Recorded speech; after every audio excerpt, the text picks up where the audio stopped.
monge lê a Bíblia e ela fala com ele, ela o desafia e ele desafia a igreja. A igreja é transformada, o mundo é transformado, traz de volta valores esquecidos. A reforma nos deixa uma herança, mas também nos deixa desafios.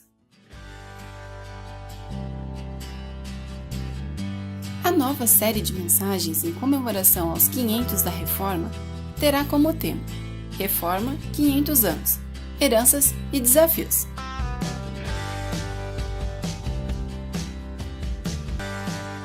Dia 5 de novembro, uma obra que segue, outros 500.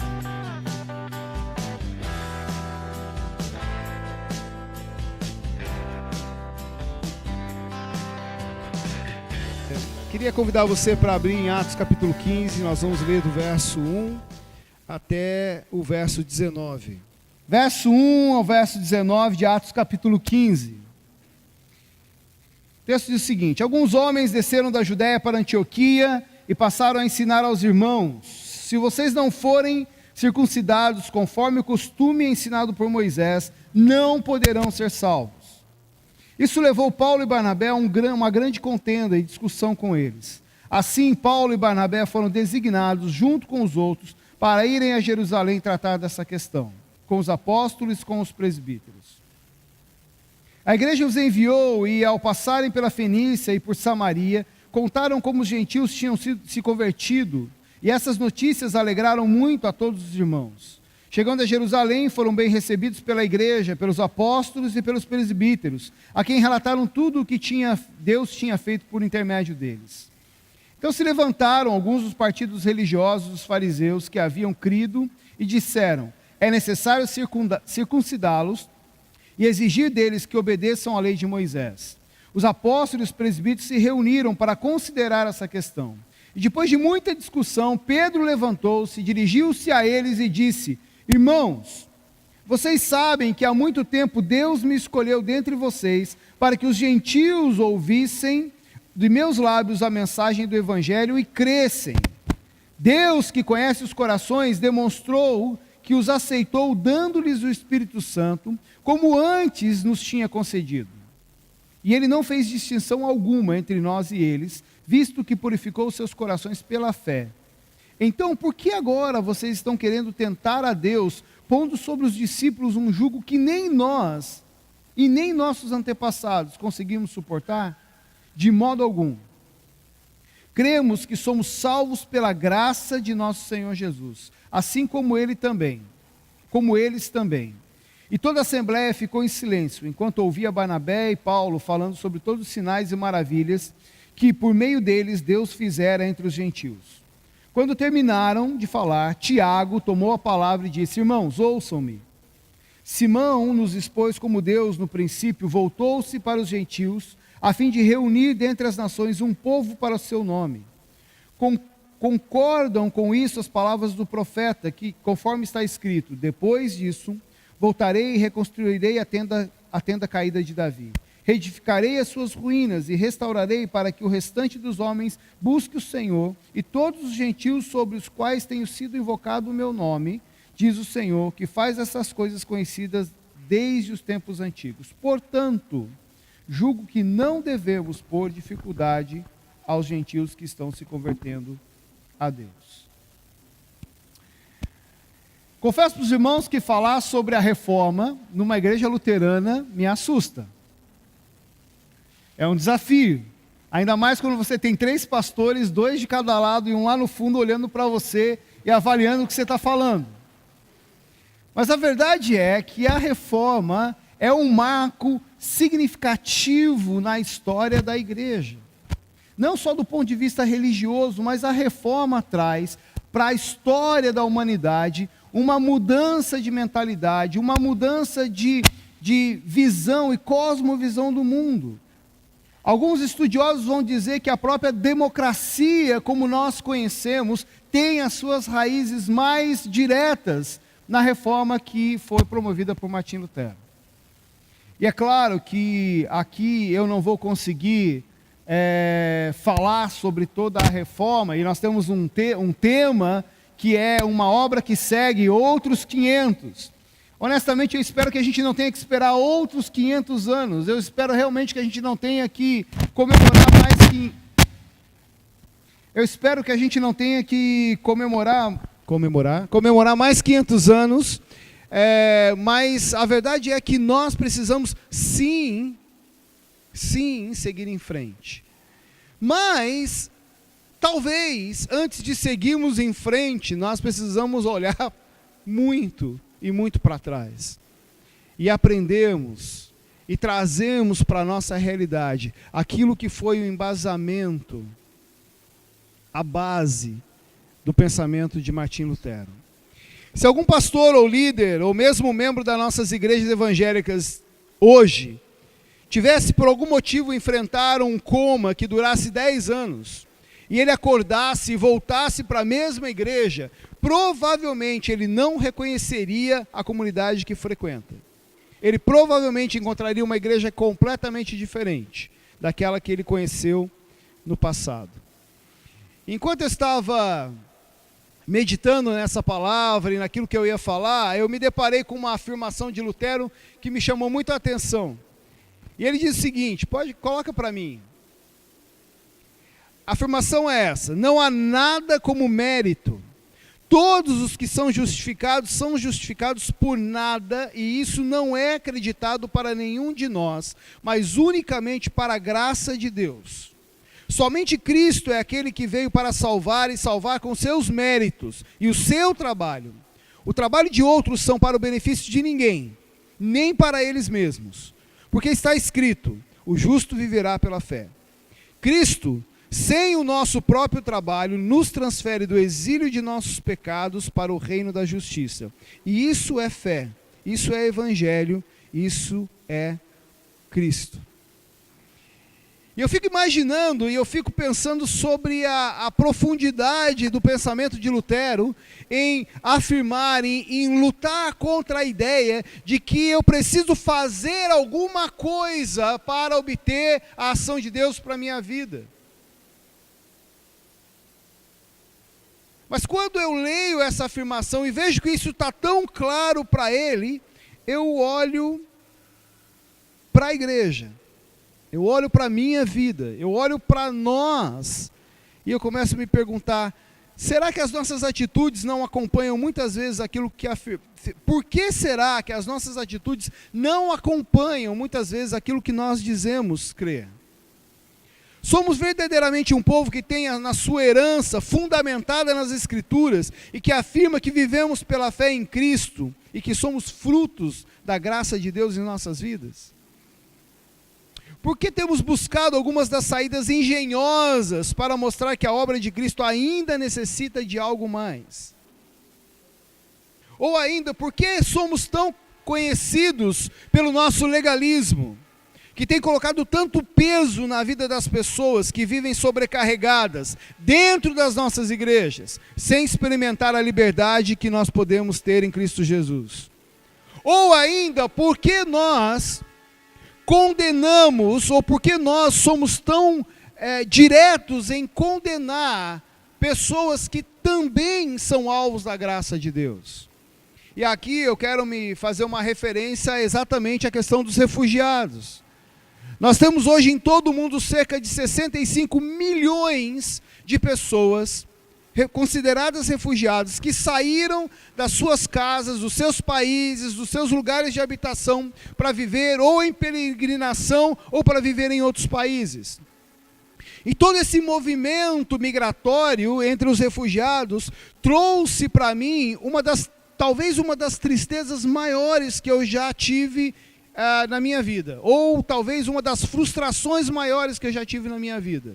E essa frustração não foi causada pelos refugiados, essa frustração não foi causada pelas pessoas que eu convivo fora do ambiente da igreja, essa frustração foi gerada por pessoas que convivem comigo dentro da igreja.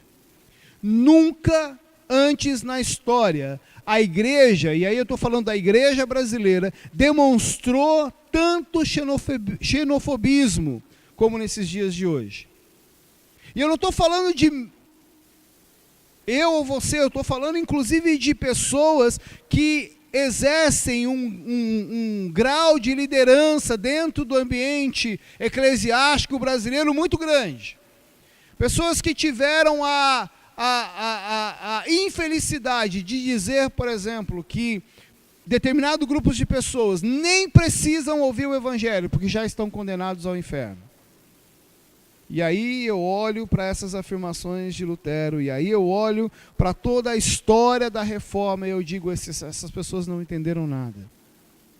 Não compreenderam absolutamente nada. É óbvio que a gente não vai conseguir falar sobre todas as 5 solas aqui, exatamente para falar sobre como nós devemos continuar prosseguindo. Então eu escolhi uma delas. Eu escolhi exatamente aquela que fala sobre a graça. Baseada no capítulo 15, no verso 11, que nós lemos essa palavra: cremos que somos salvos pela graça de nosso Senhor Jesus Cristo. Então nós vamos falar sobre sola gratia. Como a graça tem que nos impulsionar a continuar avançando no que diz respeito à reforma. Primeiro ponto que eu quero colocar para vocês é que uma comunidade verdadeiramente cristã, ela sempre experimenta forças contrárias ao mover gracioso e livre da graça de Deus. Irmão, se nós realmente queremos avançar, se nós realmente queremos fazer com que os princípios da reforma sejam reais dentro da vida da igreja, nós precisamos entender que vamos sim enfrentar oposição quando decidimos fazer isso. Foi assim no passado com os apóstolos, foi assim com Lutero e vai ser assim com a gente. Nós precisamos compreender um pouco da história da igreja aqui.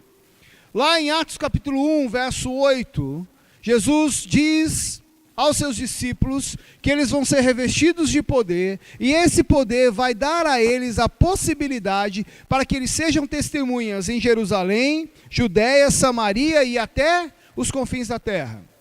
Ou seja, Jesus já prediz que através do Espírito Santo, a graça de Deus deve alcançar de Jerusalém aos confins da terra, sem distinção. O problema é que a igreja de Jerusalém não entende isso, não compreende isso, e nós só vamos ver isso começar a acontecer em Atos capítulo 8, verso 1.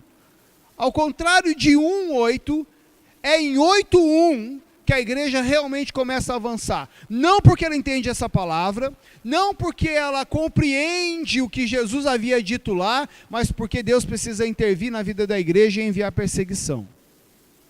E é porque Deus promove a perseguição dessa igreja que o evangelho começa a se espalhar. Um pouco mais à frente, Deus precisa intervir com Pedro e fazer uma intervenção muito clara. Precisa dar a ele uma visão, precisa falar diretamente a ele. E você sabe que Pedro é um cara difícil, Jesus tem que falar com ele sempre de uma forma bem pontual. Jesus diz: vai vir alguém aqui, alguém vai vir à sua porta, você vai acompanhá-los e você vai atendê-los. E aí nós sabemos da história. Pedro vai até Cornélio, Cornélio se converte, e aí nós temos um histórico de Deus começando a agir, e o plano de Deus começando a se cumprir, para que a graça de Deus possa alcançar realmente até os confins da terra. E aí então, nós chegamos nesse ponto, aonde Paulo e Barnabé estão experimentando a proclamação dessa graça, o avanço da graça de Deus, o avanço do evangelho na vida das pessoas, e começam então as oposições, começam então os burburinhos ali, para que de alguma forma aquela ação seja impedida. E é interessante que o que acontece ali não é absolutamente nada diferente do que nós temos nos dias de hoje. O que estava passando ali naquela época era mais ou menos o que passa hoje com muitos pastores ou líderes, seja do ponto de vista daquele que recebe a oposição ou do ponto de vista daquele que é o opositor. O que nós temos ouvido em alguns púlpitos na igreja atual são palavras que vão diretamente contra o princípio da graça de Deus e do princípio que a graça está disponível a todos. Por exemplo, um pastor, que eu não vou dizer o nome aqui, numa das suas pregações, disse: quem tem 1000 vem para frente, quem tem 10 vai para trás e aguarda a sua vez. Ou então um outro que disse: se você deixar a nossa congregação, eu irei orar para que a bênção de Deus saia da sua vida. Como se ele fosse o detentor da bênção de Deus. Ou como se Deus estivesse preocupado com o meu 1000 ou com o meu 10, para que eu pudesse ter acesso à oração feita na congregação.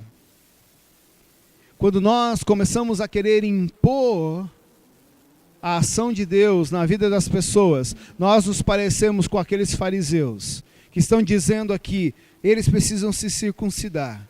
Para que eles sejam salvos, a graça de Deus não é suficiente. Eles precisam seguir essa e essas regras. E isso vai exatamente contra o que nós aprendemos na Reforma. Porque na Reforma, a graça é suficiente. A graça de Deus é suficiente para a nossa vida. Aqueles homens descem então da Judéia para Antioquia e começam a ensinar aqueles novos convertidos, aquelas pessoas que haviam se convertido, dizendo: vocês não forem circuncidados conforme o costume ensinado por Moisés, vocês não poderão ser salvos. A experiência tem demonstrado que qualquer coisa que é associada à fé faz com que algo dessa fé seja retirado, e aquilo que foi acrescentado passe a ser o meio de salvação. Ou seja, quando nós colocamos qualquer coisa junto com a fé, nós praticamente estamos anulando a graça. Seja o amuleto, seja a própria Bíblia, seja qualquer coisa que nós colocamos em detrimento à nossa fé, nós estamos anulando a graça de Deus. Uma comunidade que deseja experimentar verdadeiramente a graça de Deus, ela tem que entender que ela será alvo constante de ameaças que vêm a comprometer diretamente a obra salvadora de Jesus Cristo. E nós não podemos nos abalar com isso, mas nós precisamos nos manter firme. Sola gratia, somente a graça, não necessita de explicação. Não há absolutamente nada que eu faça que vai fazer com que Deus me ame mais, ou não há nada que eu faça que vai fazer com que Deus me ame menos. Deus me ama e ponto. Só isso. Mas em segundo lugar, uma comunidade verdadeiramente cristã sempre experimenta da graça de Deus através da maturidade de seus líderes. Se por um lado, alguém já disse uma vez que os pastores são a solução ou a dissolução da igreja. E aí eu quero acrescentar os líderes também nessa história. Porque se por um lado são os religiosos, fariseus daquela época, que estão criando as contendas, que estão trazendo os problemas para aquela igreja, também são os líderes reais e verdadeiros daquela igreja, que são aqueles que trazem a detenção da palavra verdadeira do ponto de vista bíblico. Aquela confusão e aquela situação causada ali leva Paulo e Barnabé a uma grande contenda, uma grande discussão, e eles são então designados para ir a Jerusalém, para se reunir com os apóstolos e com os presbíteros, para que eles possam discutir. Irmãos, isso não é algo novo na vida da igreja. Isso não foi alguma coisa exclusiva desses discípulos, ou desses apóstolos, ou desses líderes.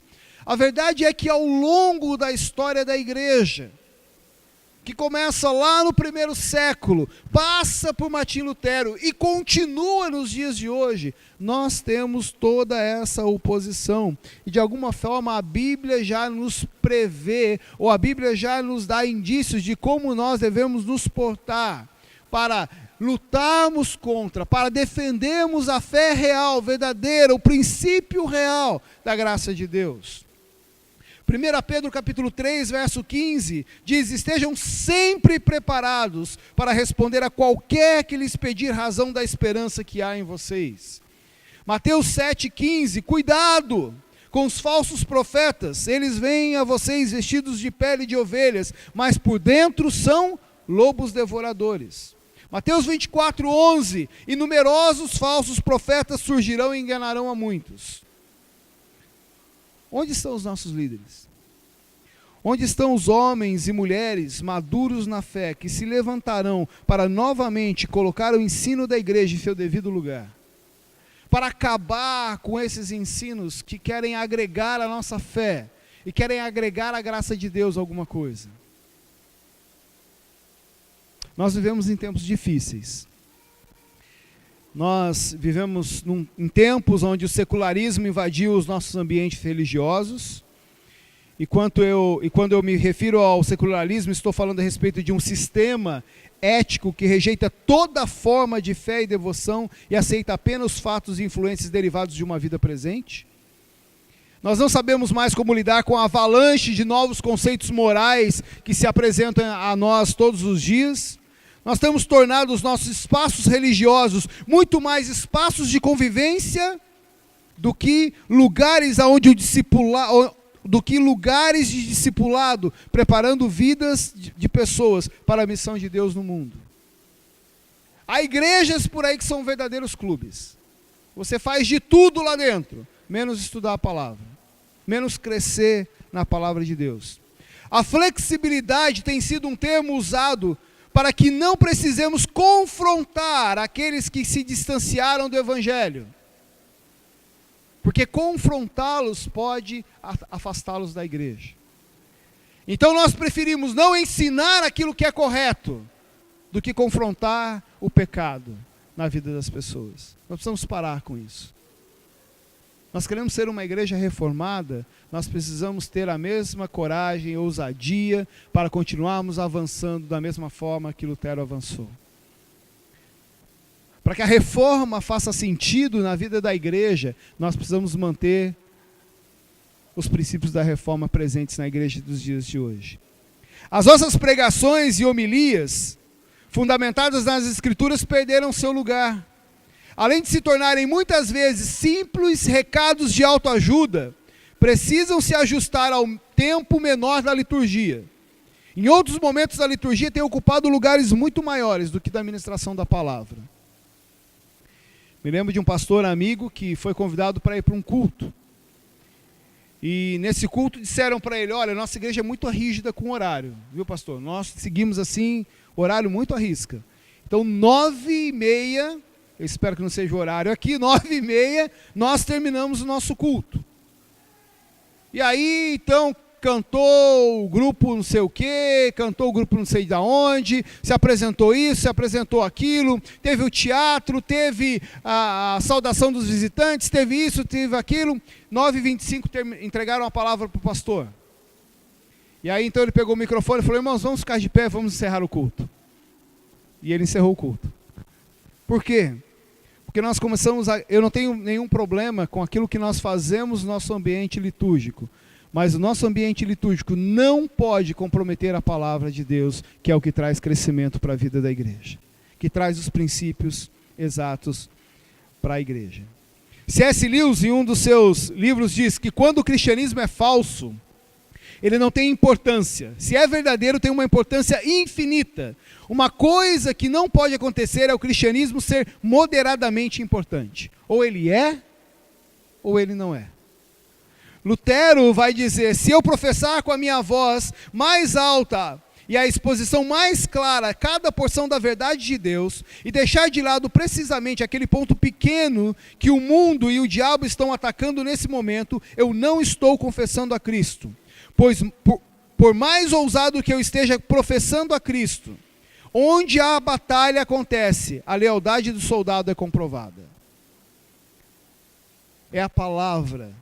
É um ambiente que nós temos a oportunidade de fazer com que os princípios da reforma possam avançar. Nós precisamos de líderes que nos ajudem a avançar nesse sentido. Em terceiro lugar, uma comunidade verdadeiramente cristã também experimenta as constantes tentativas de surgimento do legalismo em contraposição à graça libertadora de Jesus. Novamente, isso sempre vai acontecer. Verso 5, se levantaram alguns do partido religioso dos fariseus, que haviam crido e disseram, é necessário circuncidá-los e exigir deles que obedeçam à lei de Moisés. Deixa eu dizer isso para vocês. Quando o legalismo entra dentro da igreja, ou quando a graça de Deus é confrontada dentro da igreja, ela não é confrontada pelas pessoas de fora da igreja. Ela é confrontada por os de dentro. Quando as dúvidas no ambiente da igreja são levantadas quanto à nossa fé, quanto à graça, quanto à obra de Cristo, ela não acontece por aqueles que estão fora, ela acontece por aqueles que estão dentro. O legalismo religioso é definido, ou ele define todo o sistema de regras, expectativas, regulamentos, que condiciona a salvação ao esforço humano de agradar a Deus. E esse legalismo religioso que confronta a ideia da graça como soberana, como única ação de Deus, ela corrompe a igreja. É como se nós precisássemos de uma recompensa por alguma coisa que nós fazemos. O legalismo é o meio humano de tentar, através da obediência de regras, ser aceito e amado por Deus, anulando completamente a graça misericordiosa de Deus. É aquilo que eu disse para você. Não há absolutamente nada que nós possamos fazer que vai fazer Deus nos amar mais, e não há absolutamente nada que nós possamos fazer que vai fazer com que Deus nos ame menos. O pior é que o legalismo é uma das formas mais visíveis e claras de escravidão eclesiástica. Há igrejas que escravizam os seus membros através do legalismo. E aí eu olho lá para trás e eu percebo que os problemas que Lutero estava enfrentando não são diferentes dos problemas que nós enfrentamos nos dias de hoje. Uma igreja que quer controlar, uma igreja que quer manipular, uma igreja que quer a todo custo dizer que para que você seja salvo é preciso que você faça alguma coisa. Sendo que Cristo já fez tudo aquilo que nós precisamos. Gálatas capítulo 4, verso 8 e 9 vai nos dizer: antes, quando vocês não conheciam a Deus, eram escravos daqueles que por natureza não são deuses. Mas agora, conhecendo a Deus, ou melhor, sendo por Ele conhecido, como é que estão voltando àqueles mesmos princípios elementares, fracos e sem poder? Querem ser escravizados por eles outra vez? Paulo falando aos Gálatas, ele é muito claro dizendo, escuta, vocês viviam na escravidão, vocês viviam sem o conhecimento da graça, e aí então vocês foram alcançados e agora vocês estão voltando novamente àquilo que vocês viviam antes. Nós precisamos nos libertar disso. A grande arma do autoritarismo na igreja é o legalismo. A grande arma da fabricação de regras é o legalismo. E o mais perigoso de tudo, o legalismo se agarra às leis, onde a letra toma lugar do espírito. Onde há uma manipulação para que possa haver controle e escravidão. João 1,17 vai nos dizer, porque a lei foi dada por intermédio de Moisés, a graça e a verdade vieram por intermédio de Jesus Cristo. E como a graça de Deus tem sido sistematicamente afastada das nossas comunidades. Quando nós definimos, através de regras e estatutos, aquilo que é ou não é permitido dentro dos nossos ambientes eclesiásticos. Quando nós lideramos o rebanho de Deus sozinhos, sem reconhecer que nós, pastores e líderes, temos muitos pontos fracos, e eles existem para que outros que têm aquilo que não temos, possam suprir as nossas necessidades. Um dos grandes males que tem ocorrido na vida eclesiástica, especialmente entre a vida de pastores, líderes e missionários, é o fato de que eles estão andando sozinhos. Para terminar, em quarto lugar, uma comunidade cristã sempre reconhece que o Senhor levanta no decorrer da história homens cheios do Espírito Santo para reconduzir o povo de Deus em direção à graça maravilhosa de Jesus. Irmãos, eu não tenho dúvida de quem dirigiu Lutero a se levantar contra aquilo que as injustiças da sua época, a se levantar para que o verdadeiro evangelho pudesse chegar até as pessoas, foi o Espírito Santo. E se nós queremos avançar, se nós queremos continuar avançando com os benefícios que a reforma nos trouxe, nós precisamos também ser homens e mulheres cheios do Espírito Santo. Paulo e Barnabé se levantam cheios do Espírito Santo. Pedro se levanta cheio do Espírito Santo. O texto é muito claro em dizer que esses homens falam, esses homens se dirigem à comunidade, esses homens se dirigem à igreja para falar contra aquilo que estão vendo, sobre as justiças que estão vendo, debaixo do Espírito Santo.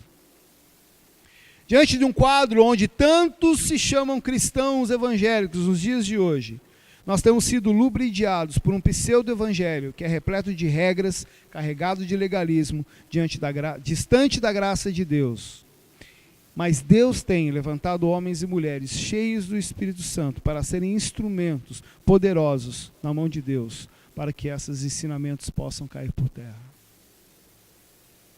São esses homens e mulheres que, à semelhança de Lutero, ou melhor, são esses homens e mulheres que, à semelhança de Pedro, a semelhança de Lutero, têm sido corajosos e destemidos, e têm sido profetas e boca de Deus para a nossa geração. E a minha oração é que Deus continue levantando cada vez mais homens e mulheres cheios do Espírito Santo, para que a gente não possa perder de referência aquilo que nós aprendemos junto à reforma. E finalmente, uma comunidade cristã cheia da graça de Deus é uma comunidade que cumpre a missão de Deus no mundo. É claro que eu não ia terminar sem falar sobre a missão. Verso 19, portanto, julgo que não devemos pôr dificuldade aos gentios que estão se convertendo a Deus. Irmãos, a expressão usada por Tiago aqui, não devemos pôr dificuldade, aparece só essa única vez em todo o Evangelho. Certamente o contexto é que a igreja não deveria colocar dificuldade na vida das pessoas que ainda estavam preocupadas com as cerimônias judaicas e tudo mais.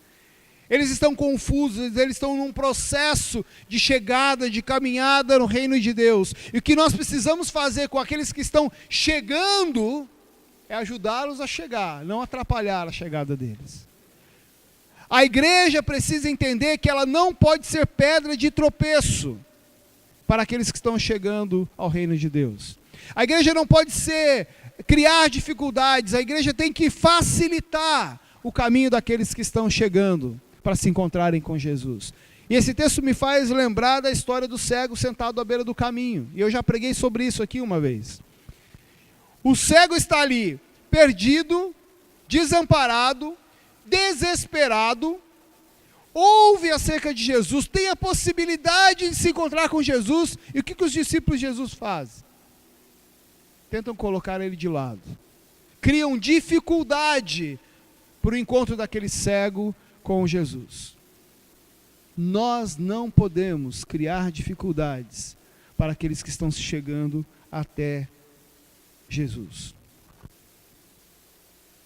Uma comunidade cheia da graça de Deus, ela cumpre a missão de Deus. Ela age e trabalha para que todos possam ter acesso a essa graça que foi dada de graça através de Jesus Cristo. De Jerusalém aos confins da terra. Eu tenho às vezes me deparado com igrejas que olham muito mais para si mesmas, que se esqueceram que a graça de Deus, ou que a graça de Deus, ela está presente para todos. Nós estamos plenamente convictos, eu estou plenamente convicto que a graça de Deus, o dom inefável de Deus revelado em Cristo Jesus, precisa avançar entre todos os povos, ainda sem o conhecimento desse Evangelho. E para isso, nós precisamos superar, nós precisamos avançar, e precisamos deixar de lado todo e qualquer obstáculo, para que a graça de Deus avance. Esses obstáculos podem ser percebidos através de várias formas. Exigências desnecessárias, descompasso entre a missão urbana e a missão mundial. Quantas dificuldades nós temos como igreja de entender a missão urbana e a missão mundial. Quantas vezes eu sou abordado em igrejas dizendo, mas para que ir para a África se a gente tem tanta coisa para fazer aqui? Desequilíbrio nos usos dos recursos. clericalização da missão, onde nós achamos que aqueles que devem fazer a missão são só aqueles pastores ou missionários, uma vez que Deus nos chamou, cada um de nós, para exercermos a missão dele na terra. E eu quero terminar então lembrando que uma comunidade verdadeiramente cristã sempre experimenta as forças contrárias ao mover gracioso e livre da graça de Deus. Uma comunidade verdadeiramente cristã sempre experimenta da graça de Deus através da maturidade dos seus líderes. Uma comunidade cristã verdadeira também experimenta as constantes tentativas de surgimento do legalismo em contraposição à graça libertadora de Jesus. Uma comunidade cristã sempre reconhece que o Senhor levanta no decorrer da história homens e mulheres cheios do Espírito Santo. E finalmente, uma comunidade cristã cheia da graça de Deus é uma comunidade que cumpre a missão de Deus no mundo. E eu quero convidar você nessa noite para que você ame as Escrituras, você vivencie a fé em toda a sua plenitude, que você creia na suficiência da obra de Cristo, que você abrace a graça como um verdadeiro presente não merecido e que você continue e reverta tudo para a glória de Deus.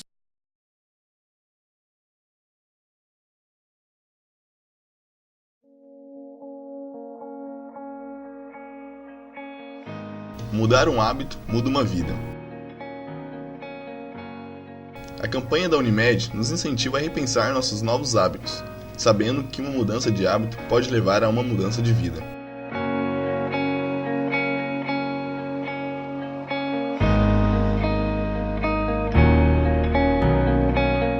Chega fim do ano e mais uma vez começaremos a pensar o que queremos mudar para o ano que vem.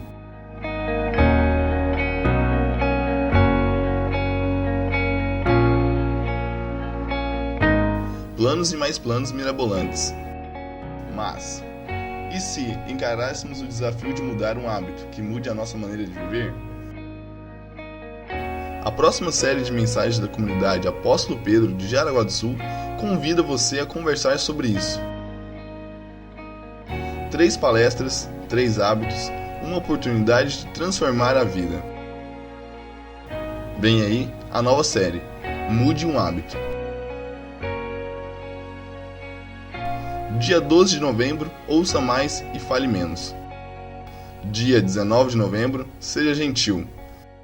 Dia 26 de novembro, busque a Deus. Domingo, às 19h30.